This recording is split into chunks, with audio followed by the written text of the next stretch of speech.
The impact of devolution on the Midlands so far is actually quite dramatic. We've been closely involved in brokering a deal between the 7 local authorities and the 3 LEPs in the West Midlands Combined Authority area, and we're now into aspects of the public sector transformation process and a huge project management effort that's needed to deal with an 8 billion spend over a 30-year period.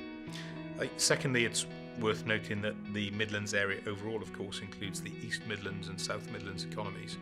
And if you simply join the M1 corridor of Leicester, Nottingham and Milton Keynes, that's a £40 billion economy in its own right. And clearly that aspect of devolution is not as well progressed as the West Midlands, but needs to come on strong quickly. 8 billion to spend over 30 years, largely on transport infrastructure and real estate projects, is a huge project to deal with. And that requires the combination of the public sector working closely with transport engineering businesses that are the hallmark of the Midlands economy, but increasingly business professional financial services, life sciences and so on.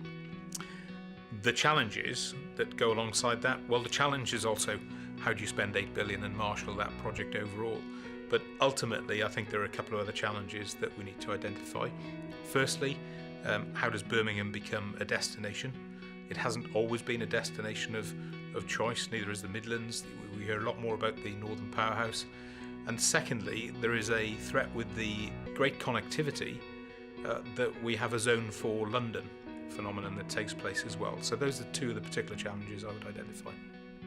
The combined PwC Urban Land Institute report references Birmingham in particular as the most investable, livable city in the UK, presently 6th in Europe.